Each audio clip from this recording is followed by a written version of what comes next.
Muy buenos días a todos en El Salvador. Muy buenos días, El Salvador. Muy buenas tardes en España, Alemania. Buenos días también en los Estados Unidos de América, ¿sí? Y en Argentina, en Colombia, ¿sí? En Honduras, en Guatemala, en todos los países de Latinoamérica que nos están viendo.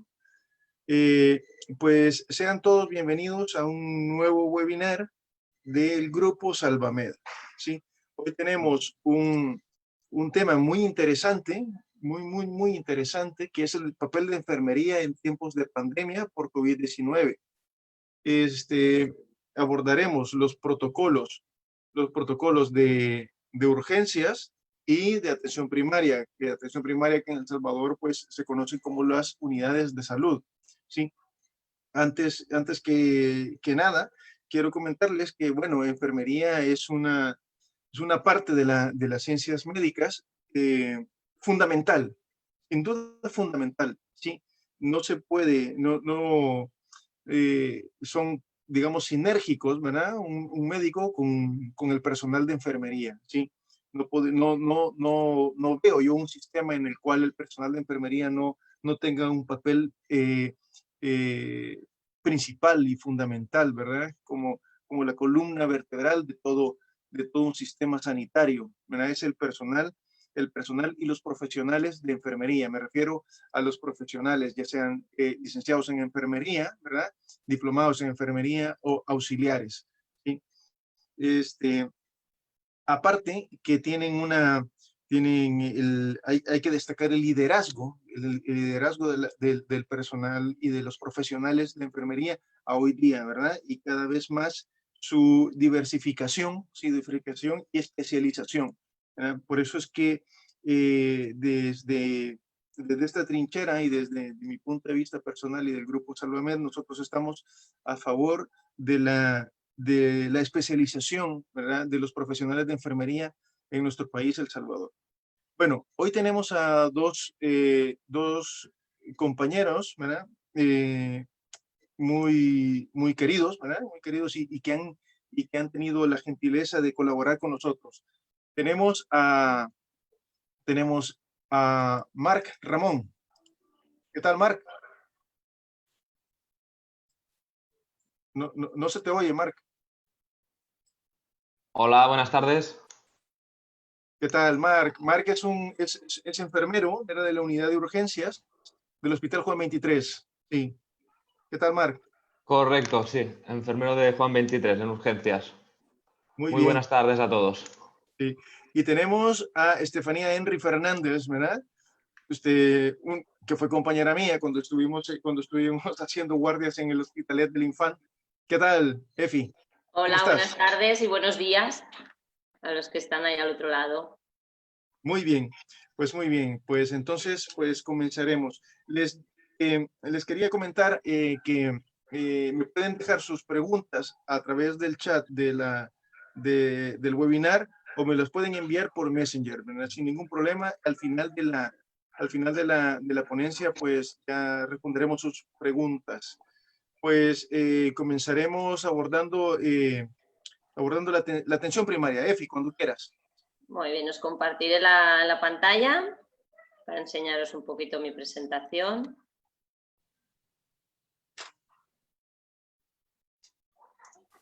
Y bueno, a mí me gustaría empezar haciendo un breve repaso, ¿no?, de las funciones de enfermería de atención primaria. En mi caso, mi centro es un centro rural, por el número de pacientes que tiene, que tenemos asignados unos 7.000 pacientes.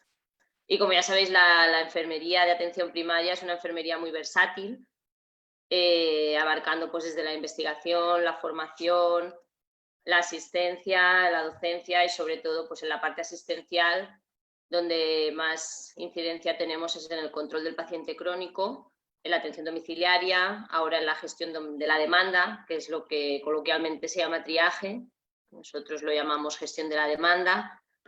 Y estas son las funciones más destacadas. Justo este año que la OMS había declarado el 2020 como el año de la enfermería, pues se nos presentó el SARS-CoV-2, más conocido como COVID, y nos destarotó un poco el sistema. ha cambiado nuestra forma de trabajar, ha cambiado nuestra forma de ver el día a día y le ha dado la vuelta, ¿no?, a nuestra manera de vivir. En primer lugar, cuando se planteó la situación del COVID, no, que en principio nos vendieron como una leve gripe. Lo siento, pero es que tengo aquí mi hijo que me habla. Tras una formación express que nos hicieron y unas medidas de prevención así muy básicas, lo que nos planteamos, lo primero que hicimos fue reestructurar el centro, ¿no? Reestructurar el área básica, separándola en dos partes. Una zona limpia donde se seguían haciendo las visitas rutinarias, las visitas que no se pueden aplazar, curas inyectables, vacunaciones y toda la patología banal, porque sigue habiendo COVID, o sea, sigue habiendo otra patología aparte del COVID. Entonces, tenemos una zona limpia donde seguimos visitando todo esto y hemos destinado una zona sucia donde se visita toda la patología compatible, con síntomas compatibles con COVID. ¿Qué más? Lo siguiente fue anular todas las visitas rutinarias, ¿no? Nos encontramos de un día para otro con que esto venía, habían empezado a darse casos aquí en nuestra provincia y tuvimos que plantearnos cambiar toda la forma de trabajar, cancelamos todas las visitas rutinarias, analíticas, crónicos, espirometrías, todo lo que conlleva un riesgo para nosotros y un riesgo para la población de concentrarse todos ahí dentro del CAP. ¿Cómo lo hicimos? Pues utilizamos, gracias a nuestro programa, que tiene la ventaja de poder enviar SMS masivos a toda la población asignada, llamadas telefónicas, hemos utilizado muchísimo las redes sociales y la televisión y la radio local para poder comunicarnos con toda la población. En el caso de primaria nos hemos basado en este algoritmo que os voy a presentar ahora para hacer la valoración y para hacer las derivaciones pertinentes de los pacientes que se presentaban en nuestras consultas con sintomatología compatible de COVID. Este es el algoritmo que usábamos a diario y ante cualquier caso que se presentaba en el CAP o cualquier caso que nos llamaba por teléfono, una de las preguntas claves era ver si tenía fiebre. En caso de que no tuvieran fiebre, pero si tuviera uno de los otros síntomas compatibles, como ya sabéis que es la tos, el dolor de garganta, la disnea. Si no había fiebre, se hacía un seguimiento telefónico diario y un formulario de cribaje que os enseñaré más adelante. Y en caso de que la fiebre fuera persistente por más de 4 o 5 días, valorábamos si había criterios de gravedad. Dentro de estos criterios de gravedad, pues los que hemos comentado, hemoptisis, disnea, vómitos incoercibles, y signos que nos hemos encontrado con gente que sin sensación de disnea presentaba unas saturaciones más bajas del 93%. En caso de que no presentaran ninguno de estos síntomas, se enviaban a hacer una placa de tórax y después de la placa de tórax valorábamos si había neumonía o no. Si no había neumonía, volvían a domicilio con el seguimiento telefónico pertinente cada 24 horas y si había neumonía, derivación hospitalaria. En caso de que la fiebre persistiese más de 7 días, se volvía a repetir la placa. Hablamos de que en este momento no teníamos test en el centro. A día de hoy ya podemos realizar test PCRs a los pacientes con sintomatología y entonces esto nos facilita mucho más el trabajo y el seguimiento. La primera valoración normalmente siempre la hacía el médico, previo a un pequeño cuestionario que se hace desde administración, y entonces ahí el papel de enfermería venía después. Una vez confirmado o declarada la sospecha de COVID, nosotras nos encargábamos de hacer el seguimiento telefónico. El primer protocolo que nos pasaron, porque esto ha ido evolucionando y cada día hemos cambiado de protocolo, el primer protocolo que nos pasaron solo recomendaba las llamadas, el seguimiento telefónico hasta el tercer día. ¿Qué pasa? Que entre el 7º y el 10º día es cuando se produce la tormenta esta de citoquinas que produce la neumonía bilateral. Y suerte que pudimos recuperar algunos de aquellos pacientes que habíamos dejado en el control de los 3 días, porque alguno de ellos acabó ingresado con una neumonía bilateral. Entonces nosotros hacíamos y hacemos control los 7 primeros días y luego hacemos el 9, el 11, el 13 y el 15. si durante estos días, aunque hayan dejado los síntomas, aunque hayan mejorado, continuamos con los controles hasta el día 15. También hacemos triaje telefónico, sobre todo de pacientes. Ahora hacemos pruebas PCR. En el caso de mi centro estamos participando en el estudio N-COVID del Ministerio de seroprevalencias. Estamos realizando un estudio que ya vamos por la segunda oleada a 30 familias del municipio, donde se les realiza un test rápido, un test serológico rápido y un test serológico en sangre para ver la inmunidad que está creando la población. Esta es la valoración de enfermería que nosotros realizamos cada día a todos los pacientes que tenemos confirmados o con sospecha de COVID. Está en catalán, os lo traduzco porque esta no me ha sido posible traducirla. Entonces, sobre todo, lo que hacemos cuando detectamos un caso es que le entregamos un saturador para tener en el domicilio y recomendamos mirar saturación y temperatura 3 veces al día. Por esto que os he comentado antes, porque nos encontramos gente que saturaba muy bajo pero no tenía sensación de disnea. Entonces, por mucho que tú les preguntes si sienten disnea o sensación de falta de aire, te dicen que no y luego la saturación resulta ser muy baja.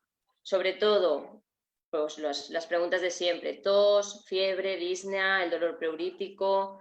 Un síntoma que nos hemos encontrado muy frecuente es la alteración del gusto y el olfato, la pérdida completa del gusto y el olfato. Entonces es muy característico y aquí aprovechábamos para registrar pues la saturación y la temperatura. ¿Qué nos ha comportado esto? Pues nos comporta que hemos cambiado nuestra manera de trabajar. A día de hoy no podemos trabajar con la ropa que trabajábamos antes y para nuestro día a día nos estamos acostumbrando a trabajar con esta serie de equipos de protección individual, sobre todo para las técnicas rutinarias. Ahora estamos volviendo a reprogramar visitas, ya hemos empezado a reprogramar analíticas, a reprogramar control de crónicos y sobre todo, y muy importante, que si usamos los EPIs adecuados y correctamente, el miedo a contagiarnos está ahí, pero no tenemos que dejarnos ganar por el miedo. También nos hemos encontrado muchos profesionales que han dejado de hacer su trabajo o han dejado de hacer correctamente su trabajo por el miedo a contagiarse. Tenemos una profesión de riesgo y igual que un bombero se puede quemar, pues nosotros nos podemos contagiar de esto o de cualquier otra cosa. No solo existe esto a día de hoy. Entonces tenemos que tomar las medidas adecuadas y ya está. Entonces en nuestro día a día sobre todo usamos la bata desechable, si es posible con un delantal impermeable encima, mascarilla quirúrgica, un gorro, la pantalla protectora, que a día de hoy creo que es la mejor de las protecciones que podemos utilizar, la pantalla protectora y doble guante. Esto para todas las actividades rutinarias, extracciones, toma de constantes, electros. Y ahora estamos, como hemos empezado hace 15 días con la realización de test PCRs, estamos habituándonos, ¿no?, a llevar esto en el hospital, están más acostumbrados. Nosotros estamos empezando ahora a utilizar estos equipos de protección. Creemos que es muy importante que siempre haya, si es posible, un observador a la hora de retirarse el equipo de protección para no saltarse ningún paso y evitar así el riesgo de contagio, porque es tan importante ponérselo, pero mucho más importante es quitárselo correctamente.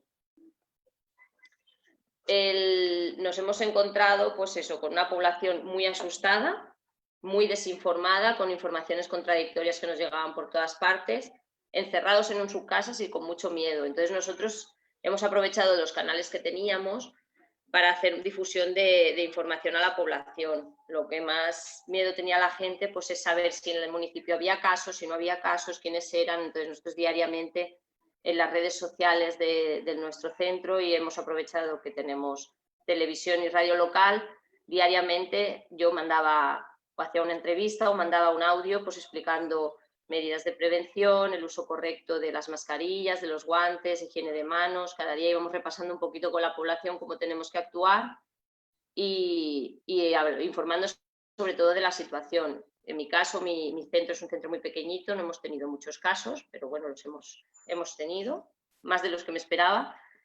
y esto nos ha resultado una manera muy útil para llegar a todo el mundo. Y entonces ahora que ya vamos de bajada, que aquí ya estamos volviendo a la nueva normalidad, creo que tenemos que aprovechar esta situación, ¿no?, para reconducir un poquito la manera de atender que teníamos. Nosotros en nuestro caso teníamos una población hiperdemandante, una población que para cualquier cosa estaba en el centro, y entonces estamos aprovechando esto para reconducir esta situación. Evitamos mucho las visitas espontáneas ahora presenciales, hemos creado un circuito de consulta telefónica y videoconsulta, entonces no viene nadie al centro si no ha hablado antes con un profesional sanitario. Lo que hacemos es que toda demanda se gestiona telefónicamente por el profesional que corresponda, y este profesional, si cree conveniente que el paciente acuda al centro, ya se autogestiona su agenda, se lo cita, y así minimizamos la cantidad de gente que hay en las salas de espera para que no haya aglomeraciones y evitar visitas innecesarias. La mitad de visitas se pueden solucionar por teléfono o por email. ¿Qué medidas hemos adoptado en el centro para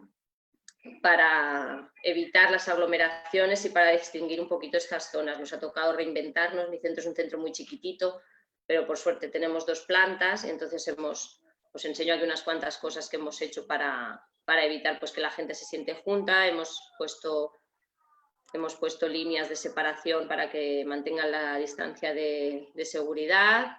Hemos panelado la zona de respiratorios para que queden concentrados solo en una zona del centro. Hemos instalado delante, estamos pendientes de poner una mampara aquí delante de administración, pero hemos instalado una mesa y unos lectores de tarjetas, unos lectores de códigos de barra, para que así, por ejemplo, el personal de administración no tenga que manipular ninguna documentación del paciente que llega al centro. Y a día de hoy en la consulta de respiratorio lo único que tenemos es esto, con un fonendo, cada uno el suyo, y es lo único que creo que necesitamos para hacer el primer cribaje de la población más leve, que es la que solemos recibir nosotros en nuestro centro. Tenemos un termómetro de infrarrojos y uno normal, porque el de infrarrojo suele dar un grado más, un saturador, la pantalla y luego los equipos de protección que os he enseñado antes. Sobre todo hemos despejado las consultas al máximo, hemos quitado carteles, pósters, cualquier libro, porque sí que nos hemos dado cuenta que teníamos muchas cosas en las consultas que eran inútiles, y cualquier cosa que tenemos al alcance de la gente está plastificada para que así sea más fácil limpiarlo todo y que el servicio de limpieza tenga todo mucho más fácil. Y bueno, esto es la experiencia que hemos tenido en mi centro, que es un centro pequeñito, pero que hemos ido muchos centros, la puerta de entrada, ¿no?, del COVID. Y aquí aprovecho para presentaros al equipo y para daros las gracias. Muy bien, muy bien, Efi. Muchas gracias, ¿verdad? Sí, ya tengo algunas preguntas por acá. Sí, pero las responderemos al final. Después. Sí, después. Muy bien, esto en atención primaria es importante, ¿verdad? Los CAPS, suelo hacer la mención que los CAPS aquí en Cataluña son los centros de atención primaria, ¿verdad? En El Salvador pues son los centros de salud o los FOSalud, ¿verdad? Sí, entonces, muy bien. Ok, ahora pasaremos a cómo se gestiona la cuestión desde el punto de vista de enfermería, pero desde la urgencia hospitalaria. Entonces tenemos a Ramón. Ramón, cuando quieras. Marc, Ramón, cuando quieras. Hola, buenas. A ver, primero que todo voy a compartir mi pantalla, así podremos ver. Vale, aquí.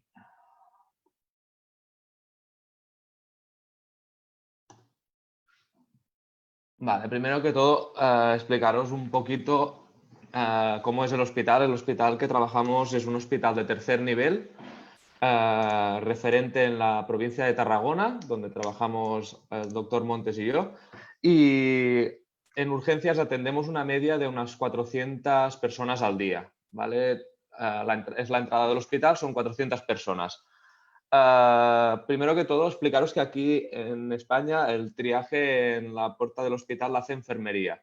Y para hacerla nos ayudamos de un programa que se llama WPPAD, que os voy a presentar muy brevemente y para que luego podamos entender todo cómo hemos distribuido los circuitos en la urgencia en nuestro hospital. Primero que todo, explicaros que esto es muy fácil. Hay 5 niveles de atención, yendo el nivel 1, que es la emergencia absoluta, donde tiene que ser atendido el paciente porque tiene un riesgo vital inmediato, puede ser una parada cardiorrespiratoria, un shock grave, una obstrucción de la vía aérea. Un nivel 2, que el tiempo de actuación tiene que ser muy rápido, pero se podría llegar a demorar hasta unos 15 minutos, aconsejan las guías. El nivel 3, que es un nivel ya que necesitas muchas actuaciones, como pueden ser disneas importantes, dolores torácicos, nos da un tiempo de atención de unos 30 minutos a la primera atención. Y después el nivel 4 y 5, que no generan un riesgo para la salud, son patologías que pueden demorar en el tiempo.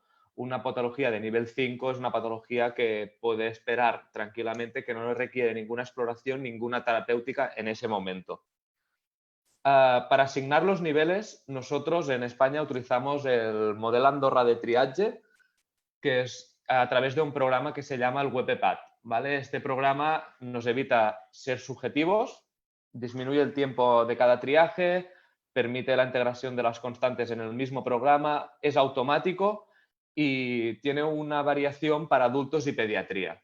Además, nos permite incorporar protocolos de triaje avanzado, que ahora estamos empezando con el triaje avanzado, donde enfermería es clave. En estos momentos tenemos uno de trauma, simplemente, que nos permite hacer la radiografía antes de ser valorados por el traumatólogo y así acortar los tiempos de atención en la urgencia. Este programa está siendo utilizado en la mayoría de los hospitales españoles, me atrevería a decir en todos, pero casi todos. Y además está siendo utilizado, preguntando a la casa comercial, me han dicho que está siendo utilizado en otros países como México, Uruguay, Paraguay, Colombia, en algún hospital concreto. ¿Vale? Así, título informativo, más que nada. Vale, esta es la pantalla básica del triaje, donde podemos ver las diferentes columnas. Vamos a ir desgranándolas una por una para que tengamos una idea, ¿vale? La primera de arriba tenemos las patologías más graves, o en los que nos daría un nivel 1, que son el paro respiratorio, la obstrucción de la vía aérea, las hemorragias masivas incontrolables, los grandes quemados, que esto, en el momento que le diéramos aquí un clic en cualquiera de unas, nos daría un nivel 1 de urgencia y tendría que ser atendido inmediatamente. Después, en el lado este de la izquierda, están los grupos de pacientes más complejos, como pueden ser por su patología de base, ya tienen más riesgo de sufrir una patología. Tenemos las embarazadas, que son por sus características son un grupo de pacientes muy concreto, los hipertensos, los diabéticos, los psiquiátricos, ¿vale? Por ejemplo, en las embarazadas, cuando le damos clicamos en embarazadas, se nos abre esta pantalla y que nos pregunta más cosas, ¿vale? Para asignar el nivel de triaje correcto. Podemos ver que tenemos que escoger entre embarazo de más de 22 semanas o menos de 22 semanas y, por ejemplo, si vamos a parto en curso, que es el más habitual que vienen a urgencias, te explica un poco cuándo le tienes que dar. Si tiene contracciones cada 30, 60 segundos, bueno, sería clicar aquí y nos asignaría el nivel de triaje correspondiente, ¿vale? Como podemos ver, van de más graves a menos graves. Las patologías más de arriba son las que tienen que ser atendidas en un menor tiempo posible y las últimas son las que pueden demorar más en el tiempo. Para que conozcáis un poco más la pantalla, podemos ver en la derecha del todo están los grupos sintomatológicos que se pueden llamar, ¿vale? Son grupos de sintomatología que presenta el paciente y son muy indicados a medida que vienen, ¿vale? Por ejemplo, en la fiebre podemos entrar en el ítem de fiebre y nos da el color de cada fiebre, nos lo da según la temperatura que marca el termómetro. Es el más fácil de poderlo ver. Con la temperatura que nos indica podemos obtener el nivel de triaje. Después otro grupo que serían los respiratorios, que este ha sido uno de los grupos que hemos utilizado más estos días. Tenemos, en la entrada ya tenemos signos y síntomas de infección, que son de entrada. Si hay estridor ya nos daría un nivel 2 y pasaría a un box de críticos. Si los síntomas son banales, podría ir a un box normal o a una consulta. Después nos diferencia entre asmático y no asmático. El paciente asmático, como sabemos, se puede hacer una crisis asmática y tiene que ser atendido rápidamente. Y al clicar encima del paciente asmático nos da los diferentes grados de disnea y las constantes que se consideran por ese nivel. ¿Vale? Y en el no asmático también nos lo marca, pero nos lo da más con sintomatología, ¿vale? No tanto como constantes, sino más con síntomas. Y después, en el cuadro de abajo, tenemos las patologías concretas.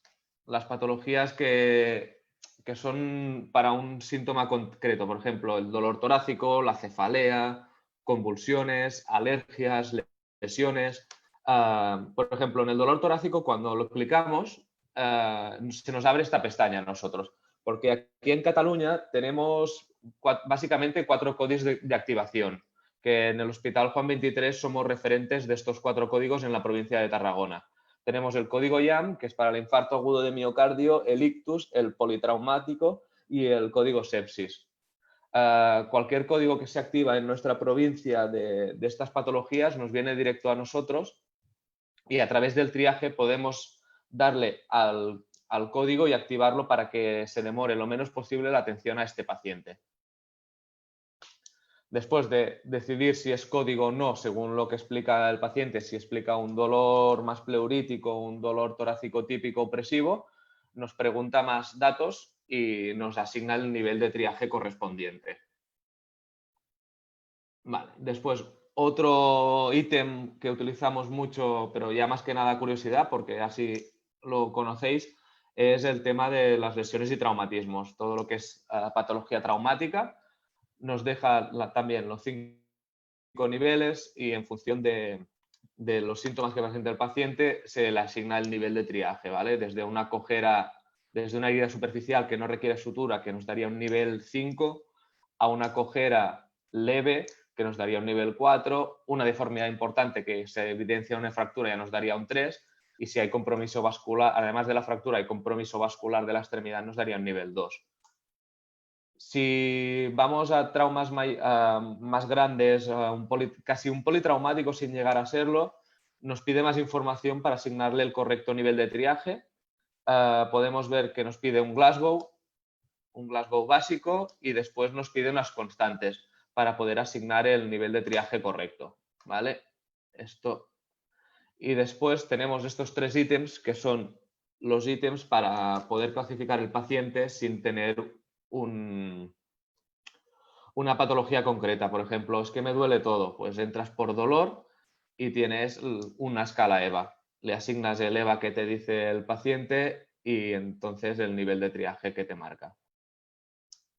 Vale, después esto sería para asignar el ítem que nos comenten, ¿vale? Podemos, al entrar aquí en el nivel en el motivo de consulta, podemos ir al cercador y nos entra en automático, ya nos sale la sintomatología respiratoria y podemos asignar el tipo de patología que nos está pasando en ese momento. Y si no, lo podemos hacer por manual. Al entrar fiebre, nos dan todas las patologías que tienen fiebre y podemos seleccionar la que es correcta. Y entonces así, cuando ya está triado, al médico le sale el motivo de consulta de entrada.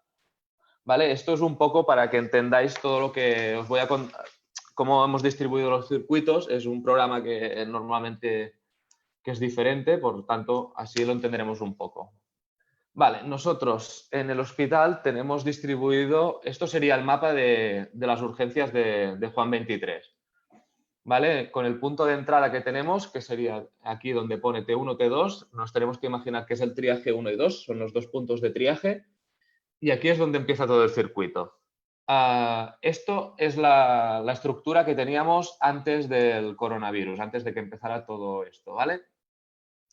teníamos que los pacientes de oftalmo, ginecología, los enviábamos a sus especialistas correspondientes y ellos se ocupaban de su atención. Después teníamos los niveles 5, para decirlo de una manera, que podíamos derivarlos a los fines de semana, podíamos devolverlos al CAP para que les hicieran la visita allí. Y después teníamos los pacientes pediátricos que seguían un circuito aparte, que los visitaba los pediatras en la puerta C, donde tenían 6 consultas y 6 boxes de observación, y un box de críticos que allí trabajaban los pediatras. Trauma también, los visitaban los traumatólogos, tenían 3 consultas ubicadas aquí, donde podéis ver en la puerta B, tenían ubicadas 3 consultas donde visitaban toda la patología traumática. Y después, la parte más médica la teníamos distribuida de la siguiente manera. Los niveles 4 y 5 y los niveles 3 bajos, los que no implicaban un riesgo ni muchas pruebas complementarias, los visitábamos en la puerta B, donde teníamos 5 consultas y una sala de tratamientos para poner, yo qué sé, un cólico renal, por ejemplo, que se tiene que poner analgesia, pues se le pasaba aquí y se le ponía la analgesia correspondiente. Y después teníamos una puerta A donde venía todo el resto de patología. Todo el resto de patología de niveles 1, 2 y 3 que necesitaban un poquito más. Teníamos 4 boxes de críticos para los códigos y los niveles de triaje altos y una zona de observación donde se pasaban todos los pacientes pendientes de ingresos, tratamientos largos como podían ser transfusiones, pacientes que se tenían que quedar al día siguiente para que viniera el especialista a valorarlos, se podían pasar allí. Este era el mapa un poco inicial antes de empezar con todo lo del COVID.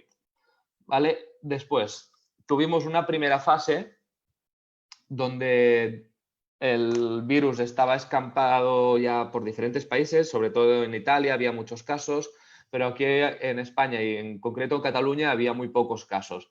Y decidimos simplemente destinar un box para ellos, ¿vale? Teníamos un box que era el box 20, que casi que se ve mejor en esta otra diapositiva. El box 20, que es este de aquí, que se decidió guardar para valorar los pacientes COVID, ¿vale? O sospecha de COVID. Como con el box 20 no tuvimos suficiente, tuvimos que remodelarlo todo un poco y hicimos una serie de cambios y de ubicaciones de todo el mundo. Para empezar, para distribuirnos todos mejor y tener más espacio para los adultos y sobre todo para el paciente respiratorio, sacamos pediatría de su sitio y traumatología de su sitio y los pusimos en la CMA. Como en el hospital se cerraron todos los quirófanos no urgentes y todas las consultas no urgentes, ocupamos la CMA, la cirugía mayor ambulatoria, y pusimos allí todos los pacientes de trauma y pediatría para que los visitaran ellos. Después, las pacientes de gine se las mandaba igual a sala de partos, pero se hacía una pregunta epidemiológica, si había estado en contacto con algún paciente que pudiera tener COVID o si tenía o hubiera tenido fiebre, tos y mucosidad, anoximia o cualquier otra patología que nos pudiera hacer pensar en el COVID. Después, en la puerta B la anulamos porque era una puerta que las consultas estaban muy juntas y la sala de tratamiento se podían contagiar todos los pacientes y decidimos pasarnos a la puerta C, donde estaba antes pediatría. Y allí en pediatría visitamos toda la patología que no era sugestiva de COVID, o sea, cualquier tipo de patología que no fuese sospechosa, y después dejamos la puerta A y observación, para visitar la patología médica y más concreta la patología sospechosa de COVID en los boxes que veis enmarcados en rojo. Los boxes del 2 al 9 y el 20 y el 21 fueron destinados para pacientes COVID y el resto de pacientes médicos que no tenían sintomatología clara de COVID se dejaban en el resto de boxes, utilizando observación como un sitio para visitar más. Y nos ubicamos en el box 1, pusimos una consulta rápida simplemente con una silla y un fonendo y un médico que visite a la patología respiratoria banal. Para no ocupar boxes, simplemente era una consulta de entrar y salir rápido. y mandar si tocaba aislamiento en casa o pasarlo a un box porque había sido mal infratriado y necesitaba estar en un box. Y ahora, finalmente, estábamos trabajando ya, cuando estábamos empezando con la desescalada, que aquí ya estaba empezando la desescalada, ya estaban viendo menos casos, las UCI se paraban un poco, no venían tantos casos al hospital. Es como estamos trabajando ahora en estos momentos también, y creo que será la nueva normalidad de trabajar por el momento. Tenemos que pediatría la hemos vuelto a poner en su sitio, con sus patologías, ¿vale? Y visitan ellos sus pacientes COVID, los visitan ellos, se ocupan pediatría, todo ellos. Trauma se ha quedado solo con 2 consultas a la espera de reubicarlos en otro sitio del hospital porque la puerta B se quedará todo para paciente quirúrgico. Hemos dividido que lo quirúrgico se va a quedar en la puerta B y la patología médica en la puerta A. En estos momentos tenemos los boxes que podéis ver en rojo para la patología o sospecha de COVID y los demás para el resto de patología médica, ¿vale? Además, hemos puesto, como venía mucha patología banal que entraba sintomatología respiratoria leve, la pusimos ubicada en estas 3 consultas, en el observación 8, 9 y 10, pusimos la patología respiratoria banal. Lo que antes visitábamos en el box 1 se visita allí, porque así han venido más casos y podemos drenarlos más rápido, no se acumulan en sala de espera y es un foco menos de infección. Y después, para acabar, os quiero dar unas pequeñas pautas que teníamos nosotros en el hospital que nos han ayudado mucho a la manera de distribuirnos, ¿vale?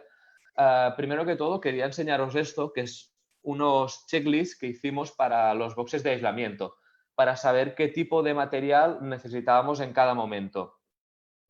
Así, en el momento de que atendíamos al paciente, no nos dábamos cuenta de que nos hacía falta algo o que necesitábamos algo.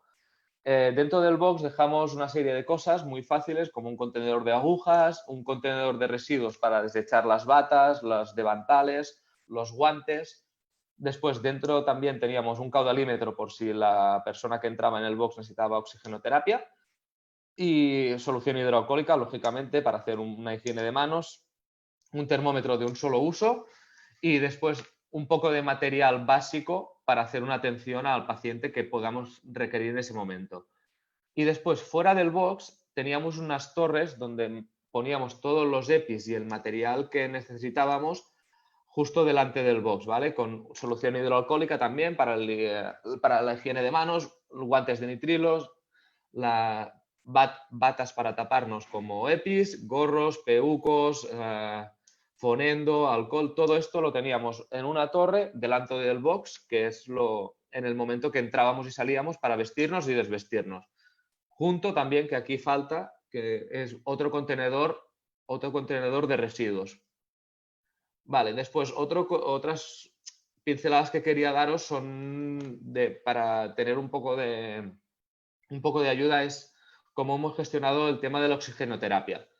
Para la oxigenoterapia hemos intentado, primero que todo, si podían utilizar gafitas nasales, con la FIO2 de unas gafitas nasales era suficiente, utilizamos las gafitas nasales, y si no, el hospital nos recomendó esta serie, en este grado, los dispositivos siguientes.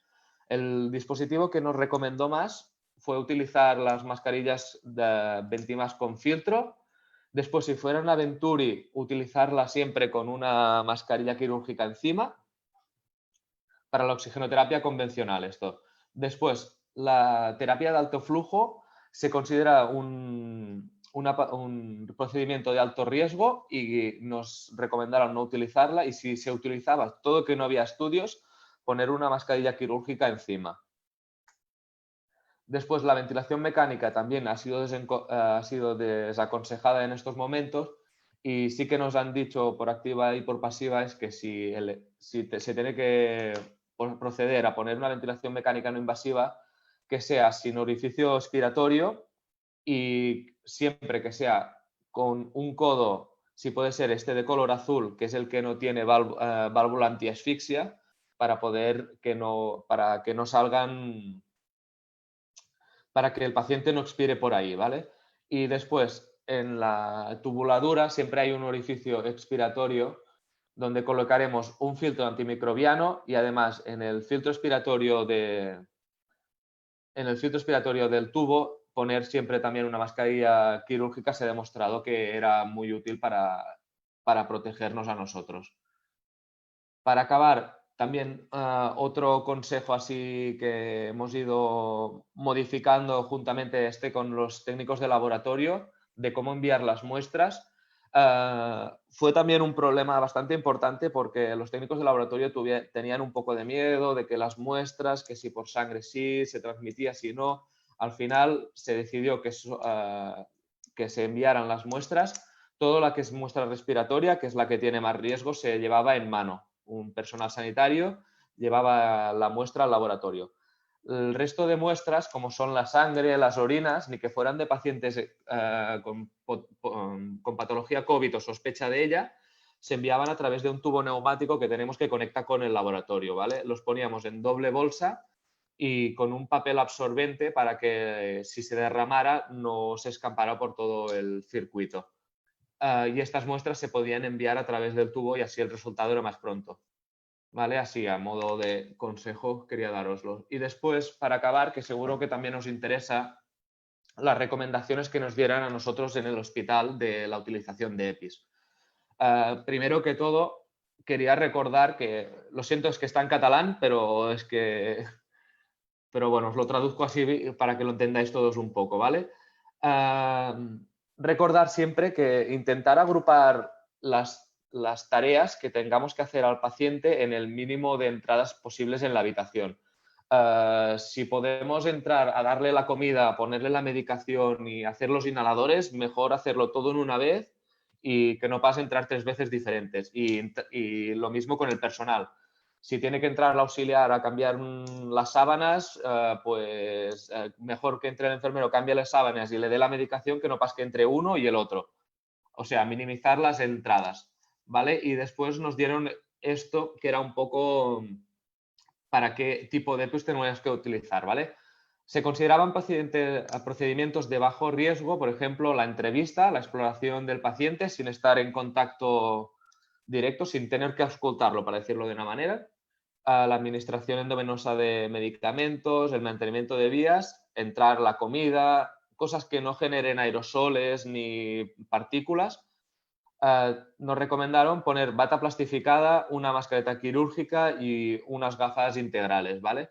Y como podemos ver, este sería el orden correcto de poner, porque es tan importante, como decía antes Efi, ponerse correctamente los EPIs como sacárselos.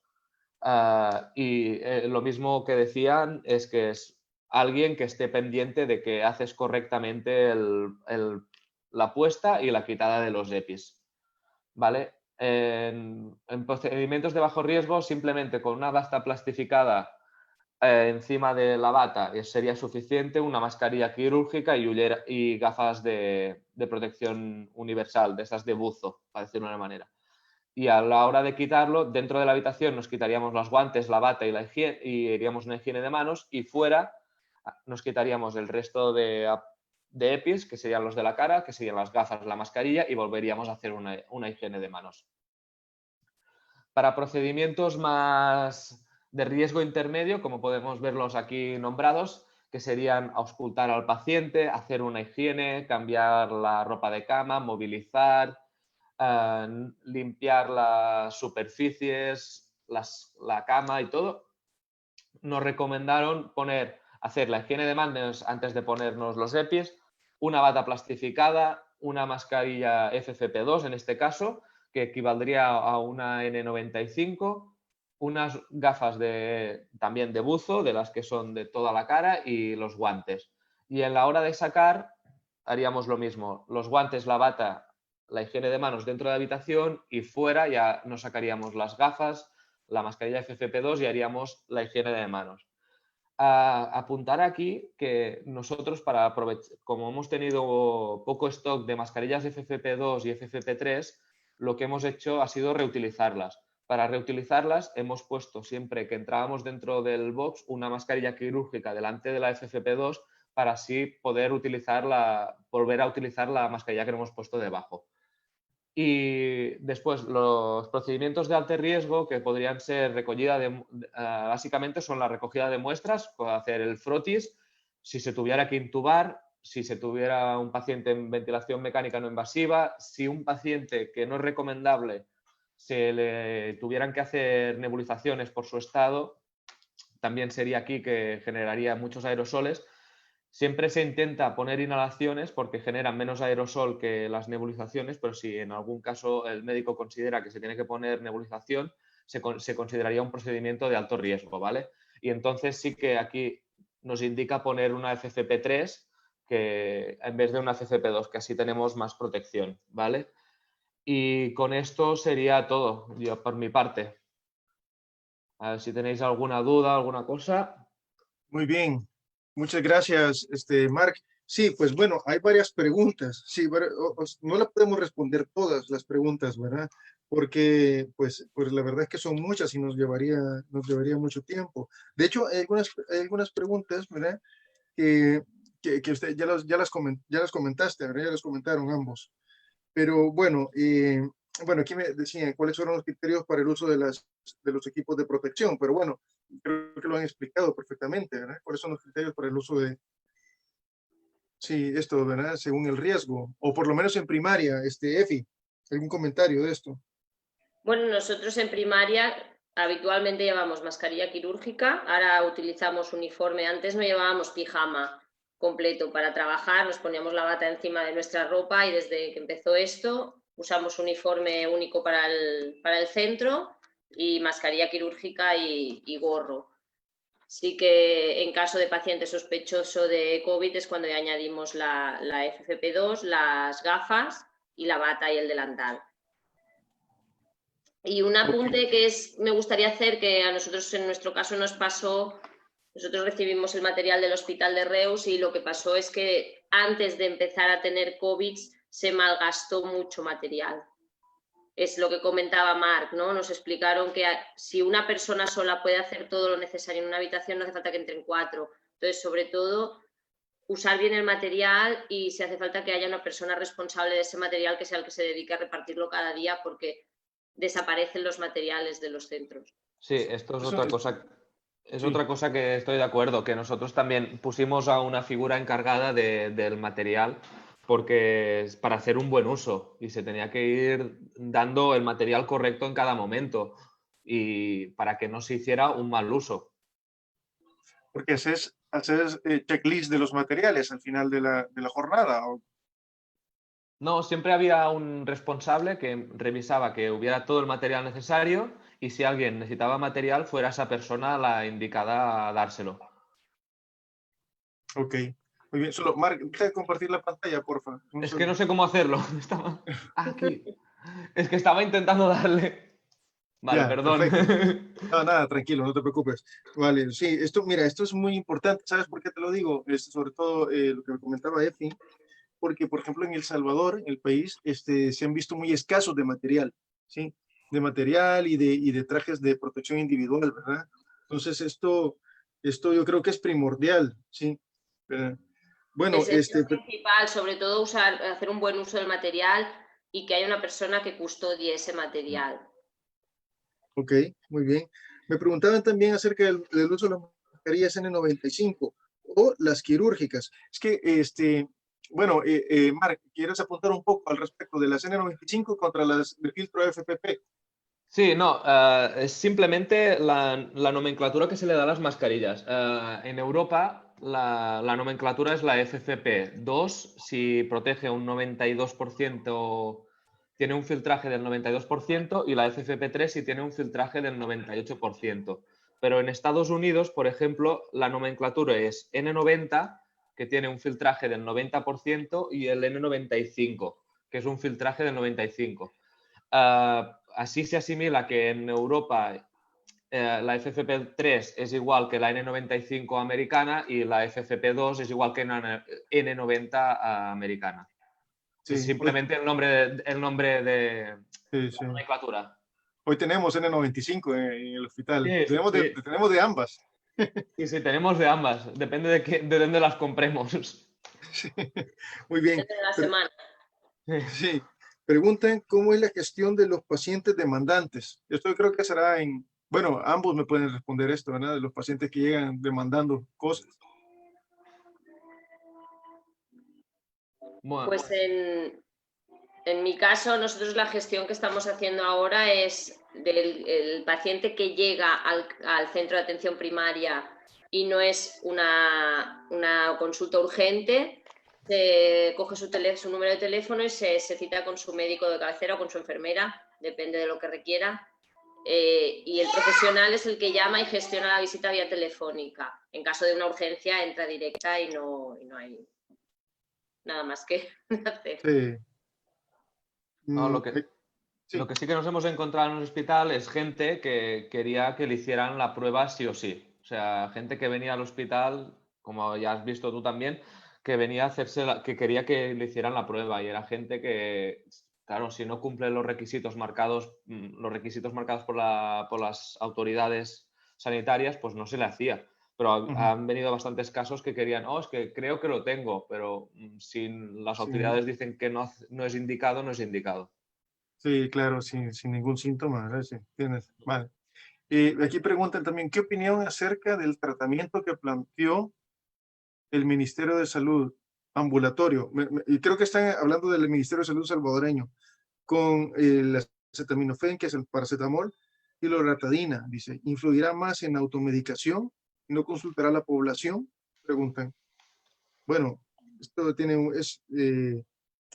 a ver, en este sentido, a ver, yo creo que se la puedo responder yo, si no les, sí. Este, hombre, el tratamiento con paracetamol o acetaminofén, yo creo que es fundamental, sí. Es fundamental en dado caso tuviesen síntomas. Recordar que estos son tratamientos para síntomas, ¿sí? También los antihistamínicos, en dado caso hubiese algún tipo de congestión nasal, etcétera, ¿verdad?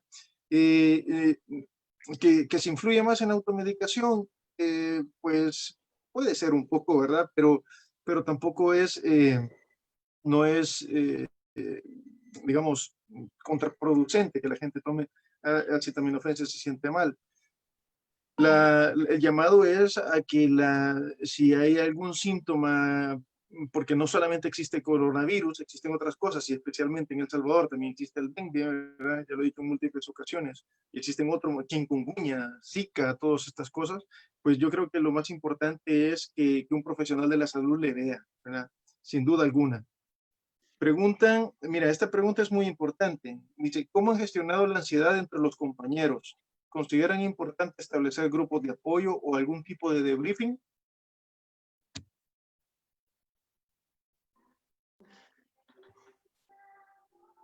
¿Efi? Pues ¿Omar? bueno, nosotros sí que, por ejemplo, nos hemos encontrado mucha ansiedad en el personal de administración. Era uno de los que más preocupados estaban por contagiarse y fueron los primeros que nosotros intentamos proteger, haciendo esto que os he comentado, de poner la distancia de seguridad en el mostrador, se les dieron sus mascarillas y sus uniformes como a todo el mundo, pero sobre todo sí que es verdad que lo que hemos intentado es intentar coincidir también entre nosotros lo menos posible. Esto es una cosa que hemos gestionado también para evitar contagios entre nosotros. El miedo es difícil de controlar porque cada uno sabe el que tiene, no se puede hacer, pero sí que hemos hecho muchas sesiones de formación, hemos compartido mucha formación a través de grupos de WhatsApp y de Sí, internos más que sesiones de grupo. pero ¿algún tipo de debriefing se ha hecho o no? Porque esto a mí me parece muy importante, esto que plantean acá, ¿verdad? Hacer algún debriefing. Muchas veces parece que esto lo pasamos por alto, hacer los debriefings.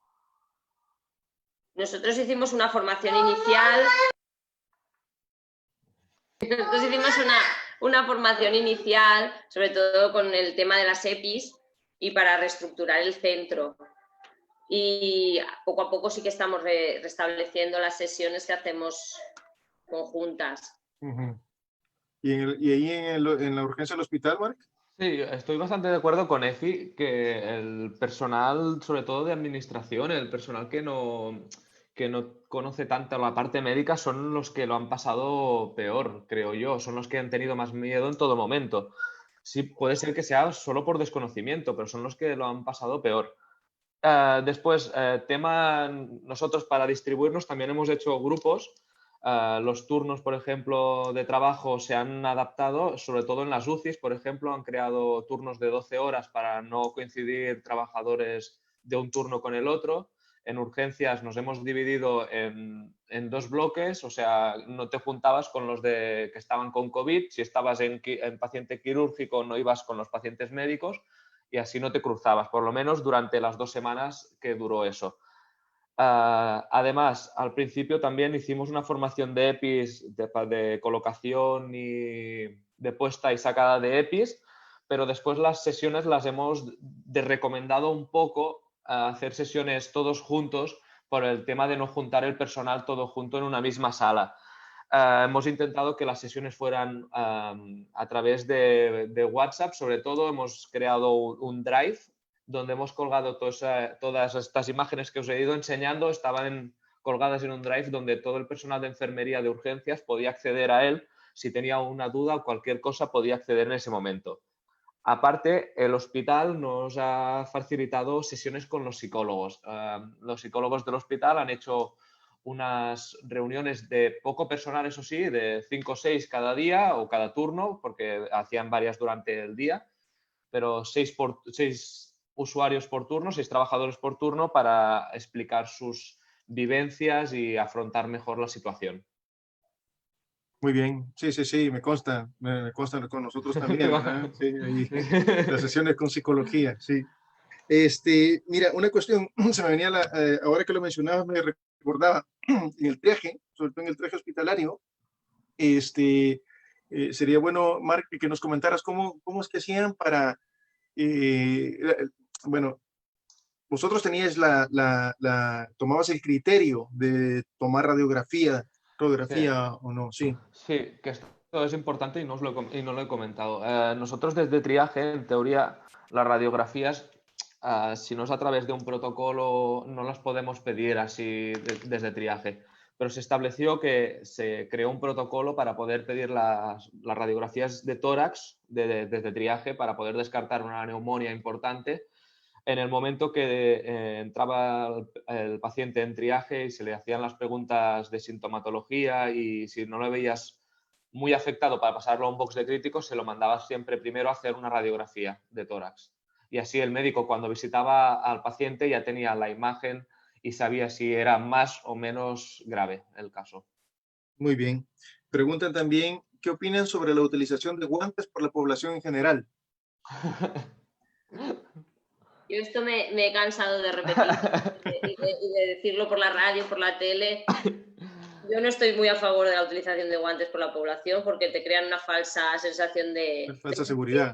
que no es. O sea, no tiene sentido que vayas con unos guantes todo el día tocándolo todo. Lo importante es hacer una buena higiene de manos. Con agua y jabón es suficiente. Que si dispones de gel hidroalcohólico, pues también, pero el agua y el jabón es lo más importante. Nosotros a favor de los guantes no estamos. Totalmente de acuerdo, Efi. Estoy Sí. totalmente de acuerdo con esto. Yo también, sin ninguna duda. Preguntan, mira, esto es interesante. ¿Cómo hacen para esterilizar los equipos? ¿O son de un solo uso? Preguntan. Bueno, yo creo que aquí también se puede incluir las mascarillas. ¿Sí? Las batas, por ejemplo, las batas sí que las reutilizábamos al ser impermeables.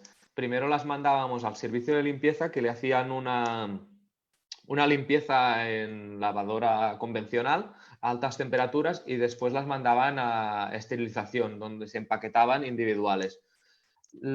Esto con las batas, las reutilizábamos 3 veces porque se comprobó que hasta 3 veces seguían manteniendo su impermeabilidad. A partir de 3 usos ya la cosa cambiaba un poco. Y después las mascarillas no se esterilizan, sino las reutilizábamos durante 72 horas, o sea, durante 3 turnos, para decirlo de una manera. Las guardábamos simplemente en cartón, en un sobre de papel o en un cartón, para que así la humedad no se quedaba en la válvula o en la mascarilla y se podía reutilizar correctamente. Muy bien. Y nosotros hemos hecho lo mismo. Las batas a día de hoy las estamos lavando a 90 grados y estamos pendientes de recibir el material para poder esterilizarlas. Ok. Sí, y con los equipos, porque creo que mencionaste, no sé si fuiste tú, Efi, o fue Mark, que mencionaron que usaban termómetros de un solo uso. Ah, Mark, ¿verdad? No, de un solo uso no.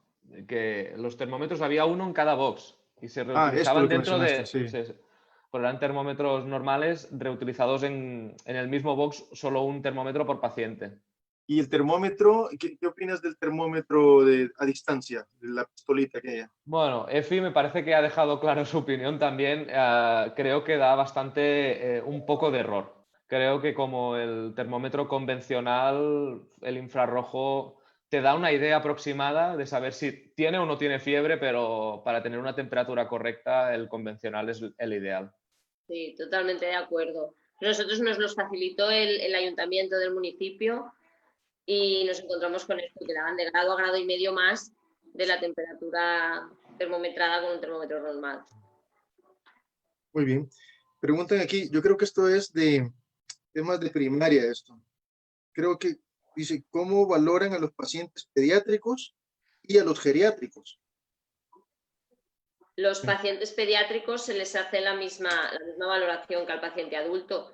Lo único que cambia es que lo ve la pediatra en vez del médico de familia y el seguimiento es el mismo, se llama no al niño, sino a los padres, durante los 15 días igual. Y el paciente geriátrico, en nuestro caso, hemos tenido que asumir la gestión de una de las residencias que tenemos en el domicilio. Y bueno, es que toda la gestión de residencias también ha sido un mundo. Ujú. Y aquí en España, bueno, ya se ha visto, ¿no?, que ha habido muchas residencias afectadas por el Muchas tema de COVID. afectadas, sí. Y podemos decir que la nuestra es una residencia blanca, no ha habido ningún caso de COVID. Y también es una residencia pequeñita. Y respecto al miedo de los trabajadores, nos costó aquí mucho entender que los trabajadores entendieran que ellos no iban a coger el COVID en la residencia porque los pacientes estaban sanos, sino que eran ellos los que podían traerlo. Y esto nos costó mucho, pero bueno, el paciente geriátrico lo mismo. Sí que es verdad que se nos planteó en un primer caso hacer una valoración de todos los pacientes en función de su estado de salud para ver, en caso de que desarrollaran o cogieran la enfermedad, cómo actuar con cada uno de ellos, dependiendo pues de las comorbilidades que tuvieran ya. Muy bien. Aquí hay otra pregunta interesante. Dicen, ¿cómo organizan a los acompañantes de los posibles pacientes COVID? Pues esa tiene fácil respuesta. Los acompañantes los evitamos al máximo. En los pacientes que son COVID intentamos que no entren acompañantes en el hospital y cuando se les tenga que informar, les informará el médico responsable vía telefónica. Que estén en el hospital es un riesgo para ellos y para los demás usuarios. El único caso excepcional es en pediatría, los niños menores que tienen que estar acompañados por un adulto. Normalmente, por regla general, siempre se han dejado 2 adultos en el hospital, los 2 padres. Con esto del COVID solo se ha decidido dejar un solo padre y minimizar las entradas y que esté dentro del box confinado con el niño. Muy Sí, bien. en nuestro caso igual, en nuestro caso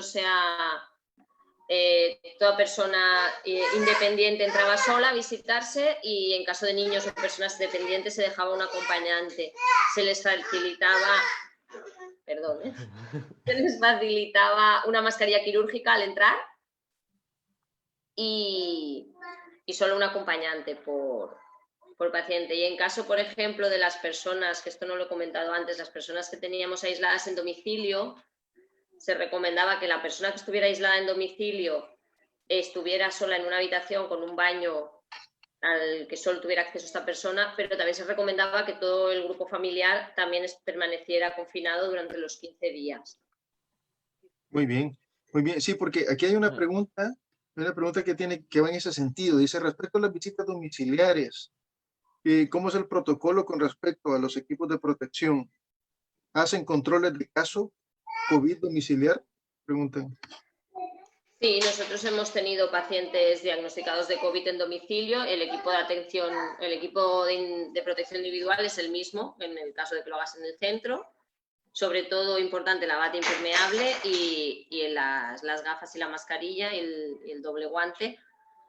Y peucos, para ir a los domicilios también era muy importante el tema de peucos porque tienes que entrar ya dentro de la vivienda. Zapateras, en El Salvador se conocen como zapateras. Zapateras, pues eso. Sí. Y se hacía la misma atención que en el centro, pero dentro del domicilio. Lo único que sí que nosotros antes de entrar en el coche con el que vamos a los domicilios, nos quitábamos todo el equipo de protección y ya lo poníamos en doble bolsa antes de meternos en el coche. Perfecto. Ok. Bueno, hay varias preguntas. Una pregunta más, porque es que si no, dice, ¿cómo se protegen y cómo envían las muestras de sangre desde el centro de salud? En el centro de salud, lo que son muestras de sangre las enviamos en unos contenedores como los que tenemos habitualmente, pero etiquetados como muestra de COVID en nuestro caso que se nos hizo, por ejemplo, un estudio de serologías a todos, ¡Uy, David, calla! Y en caso de las PCR sí que se mandan en doble bolsa, con cierre hermético. Ok. Pero en primaria les hicieron PCR y... No, ¿qué les hicieron? En primaria nos hicieron solo test serológicos. Test serológicos, ok. Vale. Bueno, en el hospital, bueno, ¿quisieras comentar algo al respecto de las pruebas que nos hicieron, Marc? Bueno, sí, quería comentar, bueno, así a título anecdótico fue que vino una partida de mascarillas que no estaban aprobadas, fue un error del gobierno que compró unas mascarillas que eran incorrectas y a todos los trabajadores que las utilizaron se les tuvo que hacer una PCR para comprobar que no hubieran cogido el COVID con esas mascarillas. Además, a todos los trabajadores que han estado en contacto con COVID se le han hecho diferentes screenings. Se ha cogido a todo el personal de urgencias el día, no me acuerdo qué día era, y a todos nos hicieron una PCR para comprobar que no teníamos COVID y después, al final ahora que estamos desescalando y se está tranquilizando todo un poco y que disponemos de test serológicos, se nos ha hecho un test serológico a todos los profesionales de la urgencia. Muy bien, pues genial. Pues nada, yo creo que lo dejamos aquí, ¿verdad? Ha sido una charla muy bonita, ¿verdad? Muy bonita y pues agradecerles, ¿verdad? A ustedes. Recientemente tuvimos el Día Internacional de Enfermería, así que muchas felicidades, sí, y también felicidades a todo el personal y profesionales de enfermería que nos ven. Pues muchas gracias, Efi. Muchísimas gracias por contar conmigo para esto. Bueno, un saludo. Un saludo. Gracias, Marc. Muchísimas gracias también por contar conmigo. Hasta la Sí, próxima. Pues, bueno, claro, tendremos próximas. Gracias, Marc. Cuídate mucho. Pues muy bien, queridos amigos, así terminamos un webinar más del grupo Salvamed. En este caso, un tema muy importante y fundamental que es la visión de la enfermería, ¿verdad? Pues les hacemos invitación para el próximo webinar que tenemos, que ahora pues haremos una pequeña pausa y lo reprogramaremos pronto. Pues no me queda más que agradecerles su atención y saludarles, ¿verdad? Y que Dios les bendiga y que bendiga a El Salvador. Hasta la próxima.